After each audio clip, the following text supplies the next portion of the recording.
Kalau terangkan ya, jadi di antara mukjizat Quran niku kamalul bayinah. Kalau memberi penjelasan itu sempurna.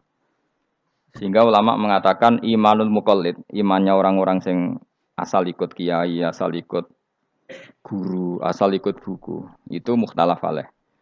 Bahkan saya sendiri cenderung mengatakan iman itu tidak diterima. Karena manusia dibekali akal, inginnya Allah itu dengan akal itu dia punya kepermanenan iman, apa? Punya kepermanenan apa? Iman dan dengan itu dia imannya mujma'aleh, mesti diterima oleh Allah Subhanahu wa taala karena binnadzari sahih dengan logika yang benar.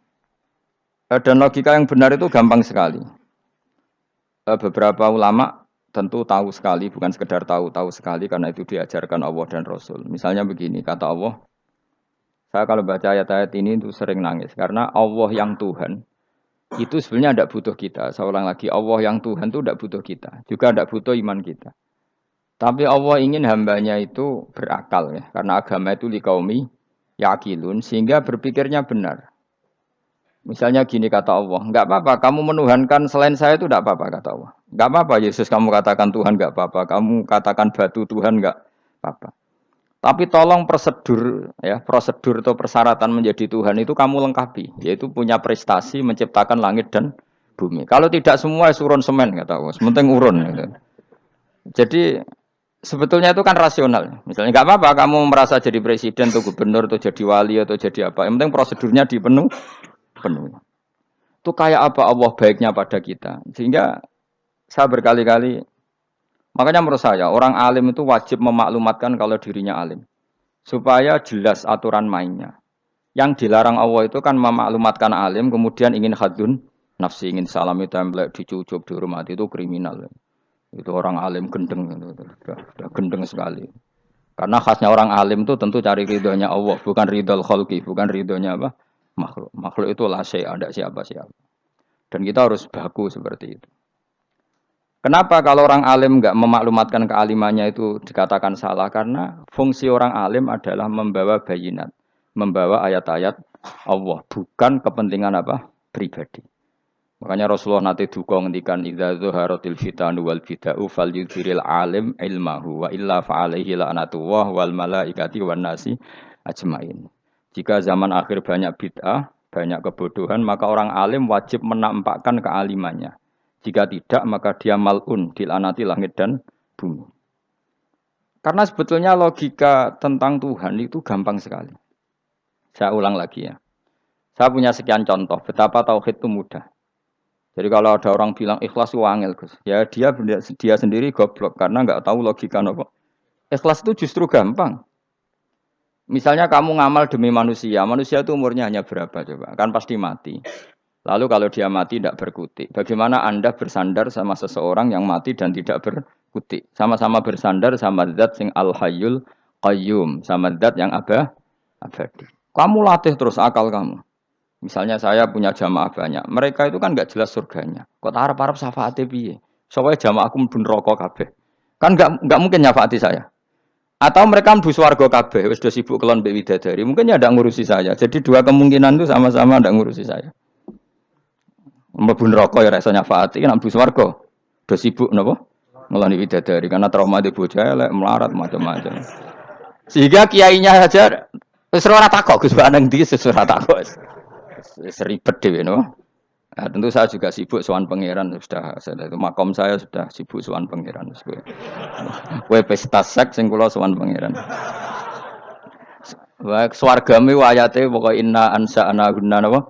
Insya'a faja'alna gunna. Abkaro bar kelon dadi perawan neh berarti keloni seribet. Kula insyaallah melok daftar sing fa amma in kana minal muqarrabin farauhu warihan. Jadi surganya muqarrabin itu enggak ada sifatnya. Di situ enggak dibakas bidadari, makan-makan enggak, tapi farauhu warihan. Satu surga yang sifatnya rohani. Karena enggak bisa disifati. Tapi saya daftar di situ ya hanya beberapa jam. Baru itu gabung kon. Sawangane kok karo rasane wong ayu juga keberatan. Ya tapi saya tentu punya dua kelas, supaya punya kartu premium dan ekonomi. Saya ndak tertarik lah daftar yang premium dok nanti repot apa. Saya itu sering nangis kalau baca ayat seperti ini. Bagaimana Allah yang Tuhan, kemudian tidak butuh apa-apa. Tapi Allah saking baiknya itu membuat tatanan logika kita. Saya tidak akan bosan-bosan sampai sowan Allah. Bahkan andaikan saya masuk surga dengan faham ini, saya milih faham ini. Karena faham ini itu menguntungkan agama. Li'ilai kalimah dillah. Sementara masuk surga itu hadun nafsi. Banyak ulama yang mengatakan, kenapa Anda tidak ingin mati? Padahal Anda mati masuk surga. Katanya, saya takut kehilangan momen sujud. Karena sujud adalah hak Allah. Sementara surga itu hakun nafsi. Keinginan saya. Tentu saya mendahulukan hak Allah ala hakin nafsi. Itu makam-makam yang... Dan itu nggak bisa kamu copy paste. Orang yang pada kelasnya akan merasakan seperti itu. Dan kamu tidak perlu minat, malah paham. Jadi sudah, dengar saja. Apa? Dengar saja. Begini misalnya. Saya berkali-kali bilang. Kenapa ulama dulu? Saya ini kan di Sarang juga ngajar tauhid. Dulu saya ngajar kubrul yakiniyat. Di beberapa madrasah, termasuk di Sidogiri saya juga ngajar tauhid. Di sini saya ngajar tafsir, tapi yang saya titikkan juga tauhid. Begini, saya hidup di dunia ini terutama saya memang ingin menerangkan tauhid sebagaimana Allah menerangkan. Begini ya. Jubair bin Mut'im, saya tidak bosan-bosan cerita ini. Jubair bin Mut'im itu termasuk dahiyatul Arab, cerdas-cerdasnya orang Arab. Dia ditunjuk sebagai negosiator untuk membebaskan Asra Badrin, tawanan perang Badar yang kalah dan ditawan Rasulullah dan para sahabat. Kemudian harus ditebus dengan uang. Oke, disepakati terus. Singkat cerita Jubair bin Mut'im itu datang ke Madinah. Dulu karena tidak ada hotel, tidak ada penginapan, ya memang nginapnya orang musyrik itu di masjid. Ya sehingga itu lazim saja. Kamu tidak usah jadi liberal kemudian bilang musyrik boleh di masjid, ya tidak perlu seperti itu. Kamu juga tidak perlu goblok mengatakan nggak ada ceritanya orang musyrik ngidam di masjid karena ya ada tarikhnya seperti itu. Jadi tidak perlu goblok, ya nggak perlu liberal. Paham ya? Kalau kamu bilang wah, nangono wong musyrik oleh nginep di masjid, kamu liberal. Padahal konteksnya dulu memang nggak ada hotel. Tapi kalau bilang nggak sama sekali juga goblok karena sejarahnya pernah ada. Milih di goblok apa liberal? Apa milih jelas? Nggak milih aja, ngaco aja. 01 apa 02 apa 00? milih mana? Goblok, liberal, nggak milih. Nah, ketika Jubair bin Mut'im itu datang, delalah Nabi itu sholat maghrib ngimami. Nabi baca surat Wattur wa kitabim mastur fi rabbim mansur wal baitil ma'mur. Kemudian di pertengahan surat At-Tur itu kan ada ayat yang menurut saya itu sangat bagus. Sehingga di kamar saya, di rumah saya itu tak figur ayat itu. Bahwa kita harus dilatih berpikir. Kata Allah memulai argumentasinya. Am khuliqu min ghairi syai'in. Apakah kejadian alam raya ini seisinya tentu diciptakan tanpa sebab? Misalnya begini, alam raya ini kata orang nihilisme atau komunis atau orang-orang paham nihilisme. Itu kan dimulai dari ketiadaan. Logika ini kan goblok sekali. Berarti kalau alam ini kadung wujud, kamu kan tahu kan langit bumi sekarang kan wujud. Ya, langit bumi sekarang kan jelas wujud. Berarti logikanya adalah al-adamu yakhluqu makhlukon. Sesuatu yang enggak ada menciptakan sesuatu yang itu kan aneh. Di mana-mana al-adam ketiadaan itu tidak mungkin yakhluqu syai'an atau yu'athiru syai'an. Di mana-mana ketiadaan itu tidak mungkin mengefeki sesuatu yang ada. Wong kamu sebut tidak ada itu berarti tidak mungkin bisa berbuat apa kan namanya tidak ada. Sekarang alam raya ini dimulai dari ketiadaan. Terus kamu simpulkan sesuatu yang enggak ada menciptakan yang ada. Itu gendeng apa enggak? Oh, gendeng sarap ini. Orang usah dipatahin wong gendeng, sebarno nggak mati dewi. Jadi makanya Quran menanyakan mereka, am khuliqu min ghairi syai'in. Apa alam yang kadung wujud ini kemudian disebabkan oleh sesuatu yang tidak ada? Lalu kalau sesuatu yang ada pasti diwujudkan oleh yang ada. Nah, karena yang ada ini pencipta harus berstatus super. Nah, super ini oleh ulama disebut wajibil wujud. Maka Allah bersifat super, wujud yang paling prima, yang kausa prima. Karena pencipta tentu kelasnya harus di atas yang diciptakan. Makanya disebut ulama dulu nyebut Allah itu apa? Wajibil wujud. Karena pencipta tentu lebih dahulu, maka harus disifati awal atau qadim, apa? Awal atau qadim. Kayak apa Allah mendidik kita? Am khuliqu min ghairi syai'in. Terus Allah bilang gini. Ya enggak apa-apa, yang menciptakan enggak saya, enggak apa-apa kata Allah. Tapi amhumul khaliqun, kamu saja yang menciptakan, enggak apa-apa. Tapi syaratnya kalian juga harus merasa pernah ikut menciptakan langit bumi. Am khalaqus samawati wal ardh. Jadi, enggak apa-apa kamu merasa Tuhan, enggak apa-apa. Yang penting kamu merasa ikut nembok langit, ikut ngecor apa? Langit. Ya pokoknya ikut bikin. Terus kata Allah bala yukinun, kamu tak suruh merasa menciptakan langit bumi, kamu juga enggak merasa iya, memang ya mereka merasa ndak kan. Akhirnya Jubair bin Mut'im saking enggak kuatnya. Am khalaqus samawati wal ard bala yukinun am indahum khuzun. Sama Allah dibombardir seperti itu. Dia datangi Rasulullah, ya Muhammad, logika itu tidak meninggalkan akal saya. Matarok tali akli nasian. Akal saya habis Muhammad. Saya iman saja. Saya tidak cukup punya logika untuk melawan argumentasi ayat yang kamu baca. Saya iman saja. Terus iman. Makanya kalau ada logika nihilisme bahwa sebelum alam ini adalah ketiadaan, lalu pertanyaannya bagaimana mungkin ketiadaan menciptakan yang ada? Di mana-mana ketiadaan itu la yu'atsiru syai'an wa la yakhluqu syai'an. Jenenge wae tiada. Tiada itu ya enggak ada fungsinya, ya enggak ada efeknya, enggak ada prestasinya. Ya pokoknya namanya enggak ada ya enggak ada. Nah, ini penting saya utarakan. Terus di sini Allah mengulang lagi, enggak apa-apa yang lainnya kamu katakan Tuhan jadi mitra saya enggak apa-apa.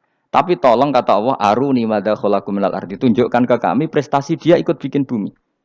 Kita tahu misalnya Yesus, Isa lahir di bumi. Bumi sama Yesus dulu mana? Dulu bumi, dia lahirnya di bumi. Lalu dia melata di bumi, jalan-jalan. Kemudian dia mengatakan ini bumi Tuhannya saya. Dari bumi kok enak, dhisik aku cek. Tua aku cek, bodoh-bodoh pangeran aku dong. Lebih apa? Tua. Jadi Allah itu gampang sekali. Nah sekarang orang iman itu kuwajo semua. Makanya ndak wali-wali. Imane mbek Allah taklid, njaluke aneh-aneh, njuk bojo ayu, sugih, jabatan. Bela Allah secara hujah aja enggak pernah, sudah minta. Makanya kita ini hidup di zaman yang saraf massal. Lho kula nu njaluk pangeran akeh-akeh kuwi, coba kamu bela Tuhan tuh pernah bela apa? Bela Tuhan tuh gampang dengan argumentasi al-hujjah yang supaya agama ini tamkin fil ard, benar-benar mapan dalam logika. Yaitu tadi di mana-mana yang namanya sebab itu amrun wujudiyun. Di mana-mana sebab itu sesuatunya harus wujud. Paling tidak kita sudah menolak nihilisme. Apa? Nah, nihilisme. Lah wujud karena wujud awal harus berstatus prima. Lah prima itu dalam bahasa ulama disebut wajibil wujud. Makanya ulama dulu ngelatih kita itu pertama Allah itu siapa? Zat sing wajibil wujud. Itu satu filosofi yang luar biasa. Nah, kemudian setelah itu ada setan-setan kecil yang nganggur, yang iseng. Nah itu enggak usah kamu perhatikan. Tinggal delok TV, ngopi, terus tinggal nyate kelata. Enggak setan pingsan dewe. Syukur-syukur stres dewe. Dugaan saya setan saya wis pingsan, kurang gizi. Karena memang setelah itu setan goda gini. Lalu sebelum Allah jangan-jangan ada wujud yang lain. Lalu Allah sendiri awal mulanya gimana? Kata Nabi, jika ada pertanyaan seperti itu kamu harus berhenti. Tinggal delok TV atau tinggal penting aja delok dangdutan. Ya kalau kepeksa ora apa-apa, kelasem ae. Saya tidak menghalalkan tapi kan sudah kamu lakukan. Karena itu lebih baik ketimbang pertanyaan filsafat. Banyak orang yang dulu sholat ketika sekolah filsafat tidak sholat. Alasannya sampai menemukan jati diri itu Tuhan. Dan itu bahaya sekali karena Nabi berkali-kali bilang kamu jangan mikir tentang Allah pasti rusak. Orang kok mungkin rusak dari Nabi pasti rusak. Nah cara menghentikan gimana? Karena setan ini makhluk, akal-akalannya gampang. Tadi tak warai, saya sebagai ulama, atau sebagai manusia, atau sebagai orang awam, atau sebagai siapa saja. Kadang ada pertanyaan seperti itu. Tak tinggal anggeling dharma, kan pusing setan. Ini kan ngenteni. Weh, ngenteni bar lo anggeling dharma. Bariku aku lesu mangan mie. Bar mangan mie waret turu. Kan dia ngenteni terus. Mau bikin was-was lagi. Ternyata saya sibuk kan enggak bisa masuk deh. Bangun tidur aku selali pertanyaan tadi. Dinteni. Nah, dia masuk lagi aku sibuk ngajak anak jalan-jalan. Jadi saya kalau jalan-jalan di pasar itu wis enteni tan santai wae. Itu memang resep dari Rasulullah. Jangan sampai orang terjebak filsafat yang sampai menanyakan eksistensi Tuhan. Dan dia tidak mau iman, tidak mau sholat, tidak mau puasa sampai menemukan Tuhan itu siapa. Itu jelas minas syaitonir rajim, itu perilaku setan. Makanya Rasulullah setiap ditanya sahabat gitu itu Nabi guyu-guyu. Dan guyunya Nabi itu kata Nabi, baguslah kalau kamu takut Tuhan kalah kata Nabi. Nabi gojok gitu. Maka ada ulama yang punya seni berargumentasi yaitu Imam Ghazali. Jika setan tanya kamu lalu sebelum Allah jangan-jangan ada wujud yang sebelum Allah. Kata Imam Ghazali, ya itu saja yang Tuhan, yang Allah ini enggak jadi Tuhan. Ya berarti wujud sebelum Allah itu yang benar-benar Allah. Kalau kamu bayangkan lagi, jangan-jangan sebelum itu ada wujud lagi. Ya itu saja yang benar-benar Allah. Sehingga tetap Allah itu menang terus. Paham ya? Yang jelas jangan sampai didahului Adam. Karena kalau didahului Adam lebih ngeri lagi. Karena sesuatu yang enggak ada menciptakan yang ada itu lebih buruk lagi menurut akal. Menurut apa akal? Nah, daripada kamu enggak salim Imam Ghazali, tinggal saja ndelok. Tadi ndelok sinetron. Itu yang lucu-lucu aja. Tidak sing lucu-lucu. Ndelok apa? Mencari Tuhan. Pokoknya sing aneh-aneh, sing goblok-goblok, sing lucu-lucu. Sing perane wong apa? Lha saya sering diprotes saya. Gus salim jenengan kok sering ndelok sinetron sing ana dialog wong goblok-goblok. Wong goblok ku menarik cara kula. Apa ya? Cara pandang itu di luar dugaan saya karena kula berkali-kali lho kalah wong goblok. Jadi makanya ini tak cerita nih beberapa kali yang jari Gus Wak cerdas berkali-kali kalah wong goblok. Ada seorang santri itu ingin dibelikan bapaknya itu sepeda motor. Bapaknya wong desa, senengane ngrumat sapi wedhus. Nah, menurut saya ya orang tuanya itu mampu lah, sangat mampu untuk beli itu. Pak buat ditukokno mawon wong sepeda motor. Kata bapaknya, "Anakku nu jog mondok tak goblok, Gus." Wong njaluk kok sepeda motor, njaluk mobil ora ya goblok. Lah kok goblok, Pak? Jenenge donya iku Gus, sing lahirno donya kok sapi iku ndek anak, wedhus ndek anak jenenge donya.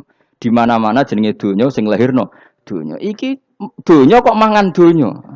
Mergo motor iku kan tuku bensin, mobil. Iku cara dekne iku goblok Gus. Batin berarti kabeh kiai goblok perkarane tuku donya sing ngentekno donya. Cara dene donya iku sing lahirno donya. Batin kok pinter iki batin. Untungnya saya ini ulama ya, ahli tafsir ya malu. Sebenarnya kalah itu ya malu. Tapi saya sebagai orang objektif fair, itu teori benar apa? Jadi donya iku ya sing lahirno donya. Donya kok mangan donya iku goblok. Untungnya dia dengan saya itu jaraknya 5 kilo 7 kilo karena 7 kilo. Lala dia diterkon sepeda motor, aku tetap mau kalah. Pak, nanti jalan kaki saja. Karena kalau pakai motor ini kegoblokan kata saya. Terus mendingan nih, loh Gus mau kalah tadi.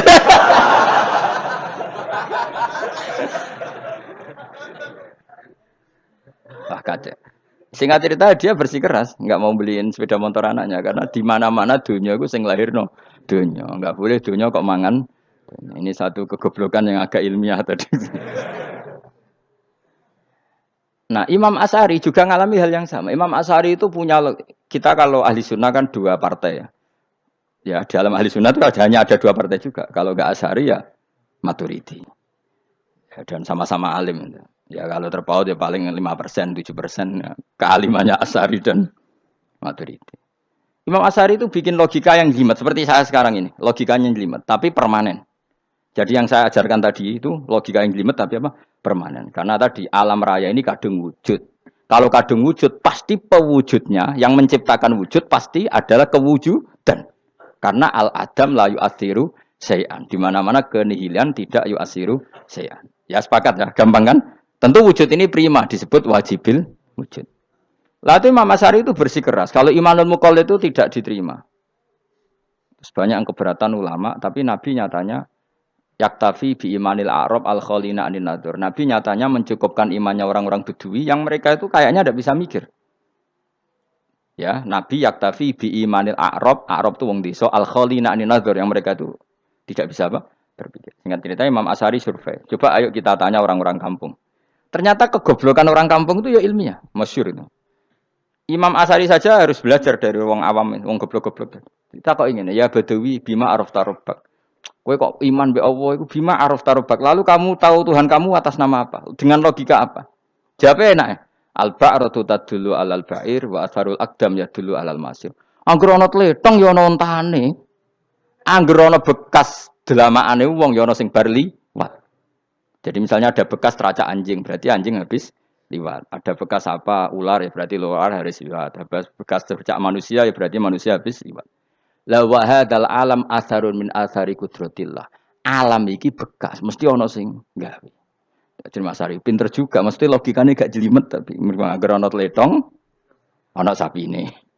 Ana teracake wong berarti ana sing bar liwat. Dene ngomong gampang wa atharul aqdam ya dulu alal masir. Nah, terus Imam Asy'ari habis itu ngendikan, ya sudahlah dengan logika apa saja. Meskipun karena zori hadal Arabi sebagaimana cara berpikir Bedui ini, sementing ada nazar.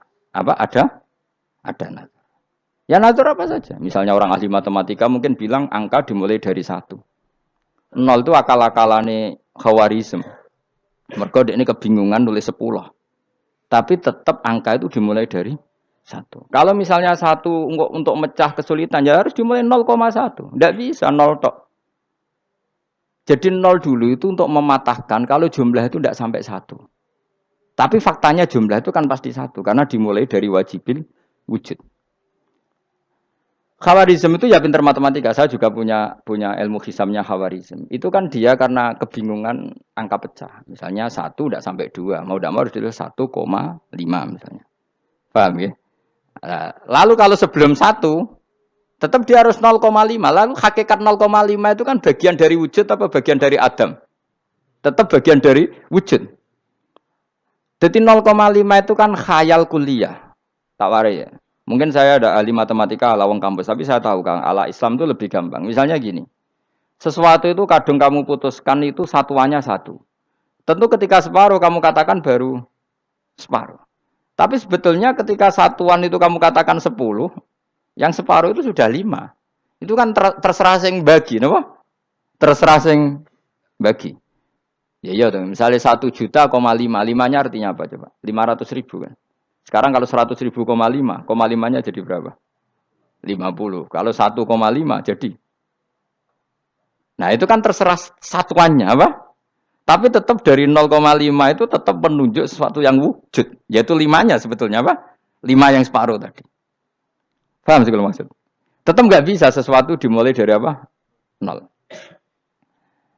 Nah, makanya kata Abdul Hamid Khan kalau dalam mendidik tauhid, itu gampang saja tadi. Alam raya ini kadung maujud, kalau kadung maujud pasti disebabkan oleh sesuatu yang wujud.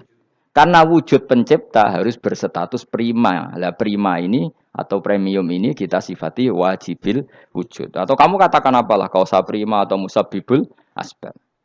Nah kelirunya kita dalam berislam itu, kritiknya para ulama, kita ini nyebut Allah dulu baru menceritakan status Allah. Kalau zaman Nabi itu dibalik. Status wajibil wujud itu kita terangkan dulu, baru yang oleh Islam itu namanya Allah. Paham ya? Kan beda, misalnya gini logikanya gini, kamu ketemu orang ateis, saya ulang lagi, kamu ketemu orang ateis, terus kamu ditanya, lalu alam ini yang menciptakan siapa? Allah Jalla Jalaluh. Mesti kan tanya, man huwa Allah, Allah itu siapa? Kalau dulu Islam mengajarkan enggak gitu, surat pertama turun apa coba? Iqra. Iqra itu enggak nyebut kata Allah, Iqra bismi rabbika. Rabbika itu siapa? Alladzi khalaq. Sebutlah nama Tuhan. Yang berhak menyandang Tuhan adalah zat yang pencipta. Itu tidak ada kata Allah. Di surat Mudatsir, surat kedua. Ya ayyuhal mudatsir kum fa'anzir wa rabbaka fakabbir. Bukan Allah fakabbir, wa rabbaka fakabbir. Sehingga cara berpikir gini dibalik. Sebutlah Tuhan kamu. Tuhan itu siapa? Yang berstatus Tuhan adalah zat yang berstatus pencipta.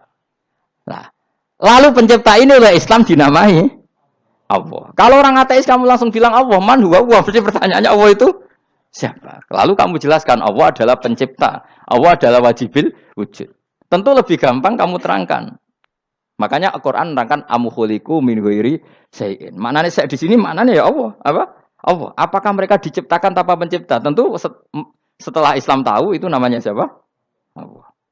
Paham ya? Kalau balen malih. Jadi sebetulnya Quran itu ngajari kita itu ilmu mantek yang luar biasa. Misalnya, ya Yuhanna su'budu siapa? Rabbakumul ladzi khalaqakum walladzina min qablikum. Sembahlah Tuhan. Tuhan itu siapa? Pencipta kamu dan pencipta orang-orang sebelum kamu. Lalu Tuhan ini oleh Islam dinamai Allah. Tapi kalau langsung kamu bilang ke orang ateis atau orang Uni Soviet, Allah itu Tuhan. Allah itu siapa? Sebab itu di beberapa ayat dijelaskan dulu status Allah. Sifatnya Allah, keakhasan Tuhan.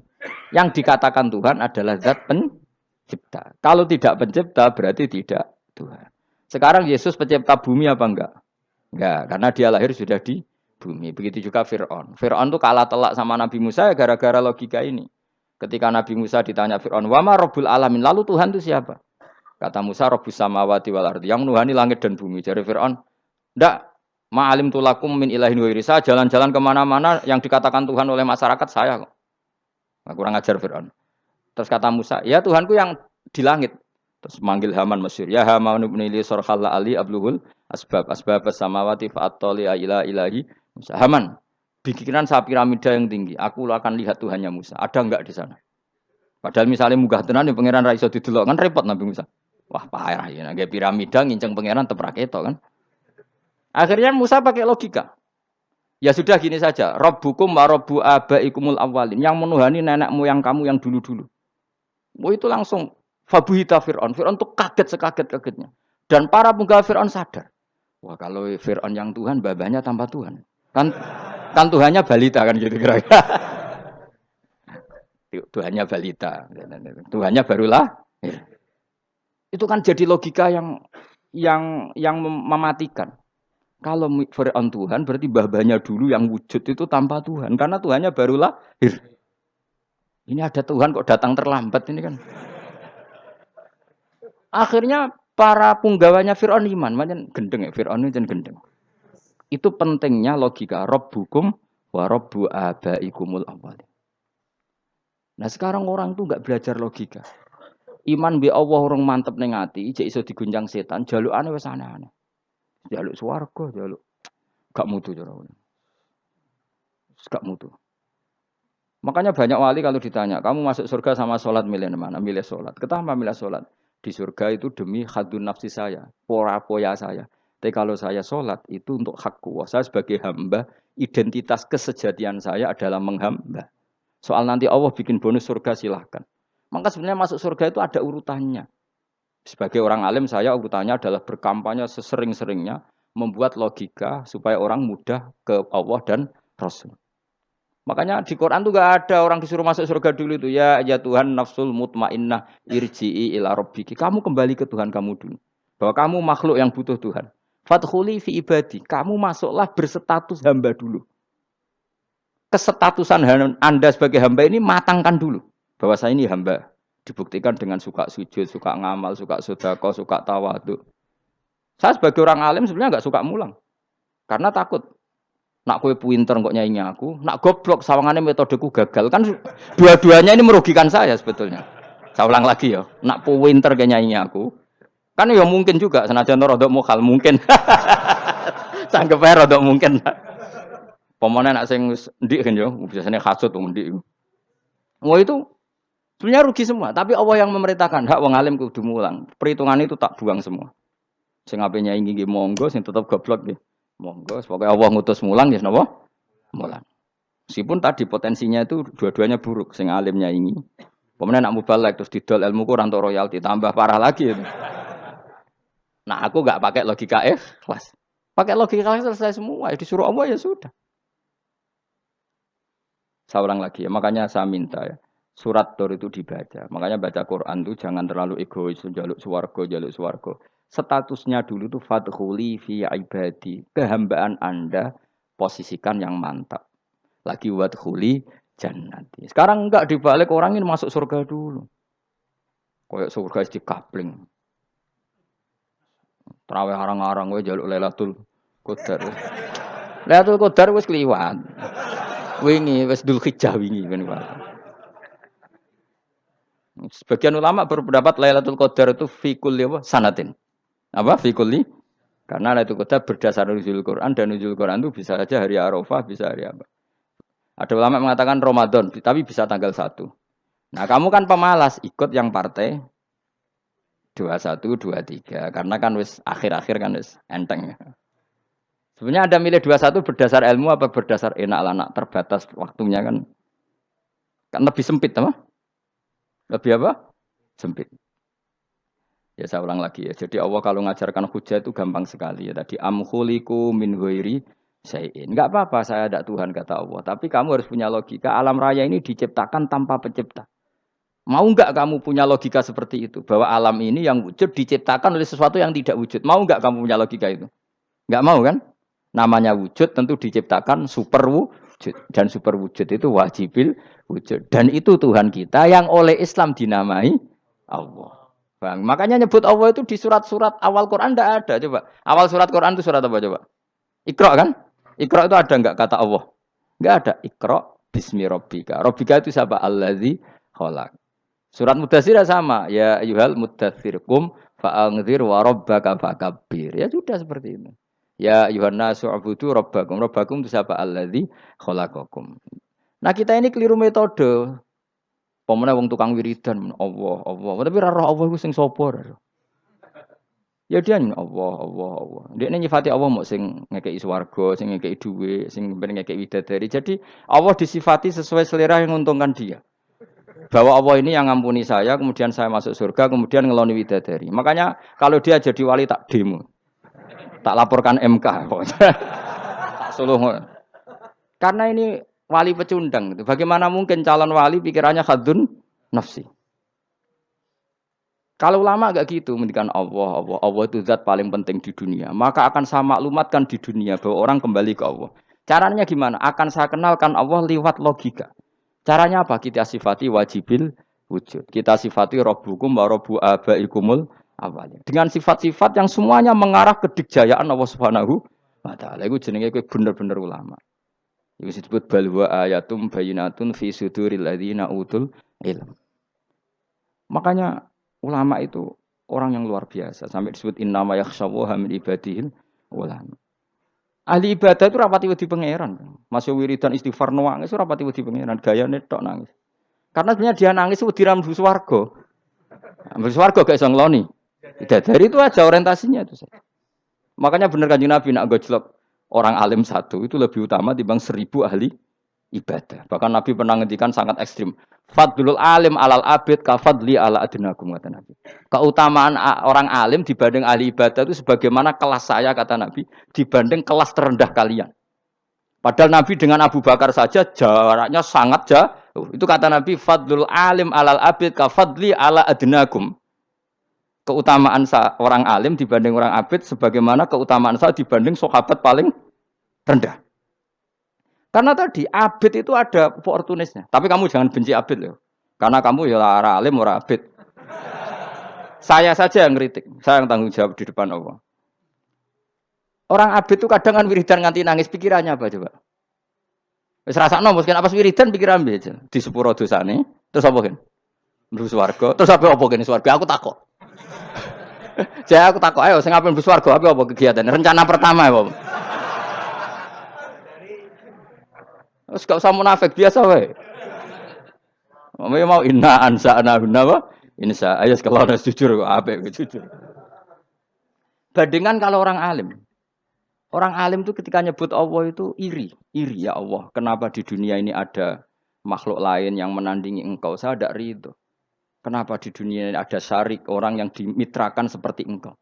Maka orang-orang alim ini ingin memaklumatkan bahwa la syarika lak labbaika wa humma baiklah syarika lak innal hamda wa ni'mata laka wal mulka la syarika lak. Sehingga para nabi itu memaklumatkan itu. Engkau saja yang Tuhan ya Allah. Semua nikmat dari engkau, semua kepemilikan ini milik engkau. La syarika lak baik. Dimaklumatkan ke dunia. Innal hamda wa ni'mat itu dimaklumatkan. Enggak ada kepikiran mereka masuk surga. Karena mereka ingin memaklumatkan bahwa Allah ini yang Tuhan. Sama tak ceritani Nabi Ibrahim jadi Khalilur Rahman, rumang samu kakean wiridan kaya kowe ndak. Wiridannya Nabi Ibrahim sama sampean mungkin banyak sampean. Karena sampean banyak kepentingan tadi. Wali-wali dulu kalau wiridan tuh ndak sebanyak sampean ndak, tak jamin ndak. Pemene maca lelo ping 10.000 ndak biasa wiridannya. Tapi khosyahnya sama Allah luar biasa. Pertama Nabi Ibrahim diangkat jadi khullah. Khullah itu ya Khalilur Rahman itu. Itu dia wiridannya gini. Ya Allah, innahu la yahzununi alla ara ahadan fil ghairi ya'buduka ghairi. Alla ara ahadan fil ardi ya'buduka ghairi. Sama saya hafal tadi. Memang saya hafalkan. Ya Allah, saya ini susah sekali. Kenapa zat sepenting engkau, kemudian yang menyembah engkau hanya saya? Ini tidak fair. Makhluk yang enggak penting saja punya umat. Makhluk-makhluk yang enggak penting aja jadi pusat perhatian. Misalnya artis atau presiden atau gubernur atau tokoh top. Semuanya jadi presiden. Padahal semuanya itu makhluk yang enggak sepenting engkau. Ini zat yang sepenting engkau. Kemudian yang tahu kalau engkau penting hanya saya, ini tidak fair. Nangis dan nangis. Ini tidak fair. Innahu la yahzununi alla ara ahadan fil ardi ya'buduka ghairi. Saya ini susah Gusti. Susah sesusahnya. Zat sepenting engkau. Kemudian yang tahu kalau engkau penting itu hanya saya. Wah ini tidak fair. Loh, coba kalau orang mencintai sesuatu kan gitu. Misalnya kita bojo ayu, kemudian wong liya kabeh darane elek, ke mangkel ora? Mangkel gak? Kamu beli Alphard. Kamu kira itu mobil mewah. Kemudian orang nyejajarkan podo mbek Kerry, mangkel gak? Semua kenikmatan tuh kita nikmat karena itu diakui ya enggak? Wes gunane apa kae ndek Alphard gawa ning Gunung Kidul. Terus wong darani ngono iku padha mbek keri mbek kejangke mangkel ora kira-kira. Enggak penting mewahnya ini tetap butuhnya pengakuan. Coba misalnya kamu jadi presiden, hidup di dunia orang sufi. Sing darane wong penting wong soleh ahli sujud ora kakuat iki. Keteko di Barnos. Karena itu dihormati situ hanya orang apa soleh. Kakuat gak? Oh kakuat gak? Atau kowe dadi artis top teko ning daerah Gunung Kidul wong desa-desa, terus diundang lek.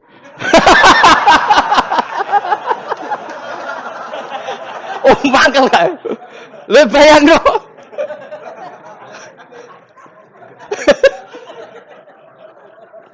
Oh, kamu menteri top, menteri BUMN, barang dolan itu iso diundang lek. Mados walang lek ngono. Oh semua mangkel. Karena orang keren itu butuh pengakuan apa? Wes kayak misalnya di bojo ayu terus wong liya kabeh darane elek ki mangkel gak? Sebetulnya orang merasa nikmat itu karena pengakuan. Bayangkan andekan orang itu melihat Alphard itu tidak wow. Orang punya Alphard gagah enggak? Oh enggak gagah. Kalau orang lain enggak bilang apa? Oh. Mau misalnya digoning desa terus orang desa nganggap kok model tepak terus saya mau badhe numpang wedhus kula angsal Pak. Kagak habis kan. Makanya branded itu harus dimaklumatkan. Nah, itu bayangkan Nabi Ibrahim. Zaman itu ada Raja Namrud yang dipuja-puja, ada orang kaya dipuja-puja. Kemudian engkau yang Tuhan, pemilik langit bumi, enggak ada muja-muja engkau. Ini enggak fair ya Allah. Nangis. Orang kok kowe eling pangeran sak jam, swarga Gusti. Dasar gak bakat wali. Saya itu pernah kangen Nabi Ibrahim itu sampai nangis dan itu saya tidak berdoa. Semua yang terkait Nabi Ibrahim itu saya baca. Mulai surat Quran, tafsir tentang Ibrahim. Dan sampai saya di Kudiro, di Tadbir Allah pernah ziarah ke makamnya Nabi Ibrahim. Itu saya hampir nggak pernah doa. Saya isek. Ya karena tadi. Ketika Nabi Ibrahim nangis-nangis gitu, ya Allah ini tidak fair. Engkau zat terpenting di alam raya ini, kemudian nggak ada menuhankan engkau. Nggak ada perhatian sama ini, tidak fair. Susah sekali, karena yang tahu engkau Tuhan itu saya tok. Masyhur itu sama Allah. Karena Ibrahim nangis-nangis itu, terus sama Allah diterbangkan ke langit. Itu disebut wakadzalika nuri Ibrahim malakutas sama. Di langit ada jutaan malaikat sujud, jutaan malaikat rukuk, jutaan malaikat baca tasbih. Nabi Ibrahim oke Gusti kalau gini ya benar, ini baru benar kata. Makanya terus Allah dengan keangkuhannya, karena Allah punya sifat angkuh dan itu sah walahul kibriya. Kan sifat angkuh baik untuk Allah tapi tidak baik untuk makhluknya, dan Allah dengan sifatnya walahul kibriya. Kata Allah, kalau nasihati para nabinya, kamu tidak usah susah. Jika di bumi jarang orang nyembah saya. Innalladzina 'inda rabbika yusabbihuna lahu bil-laili wan nahar wa hum la yasamun. Kamu tenang saja. Orang yang di sana di langit-langit itu maksudnya para malaikat itu bertasbih siang dan malam. Wa hum la yasamun, dan mereka tidak berhenti-henti, tidak bosan-bosannya bertasbih. Jadi nabi itu baru terhibur kalau yang diidolakan itu keren. Itu nabi, itu wali. Itu wali kutub, itu wali. Kamu enggak nyebut Allah itu. Sebenarnya kamu kan enggak ingin kan bangun malam ingat Allah. Berhubung utamu akeh. Terus Allah mbok libatno, mbok nyaur kan sebenarnya itu. Kamu ingin jadi bupati. Sebenarnya kamu enggak kangen Allah. Kamu ingin jadi bupati. Terus Allah mbok jak koalisi kan gitu. Terus malam-malam Allah, ya Allah ini hambamu ya Allah minta ini. Sebenarnya kamu kangen Allah apa kangen keinginan kamu? Terlalu menyindir banyak orang ya. Maksudnya ini cerita saja. Ya sudah ini kayaknya kok banyak yang tersindir. Tapi ini kan ngaji. Yang ngaji itu harus naik kelas. Ya sudah tidak usah diteruskin kok banyak yang tersinggung. Ya sudah tidak usah diterusin. Walau akhidu mau mengalap sapa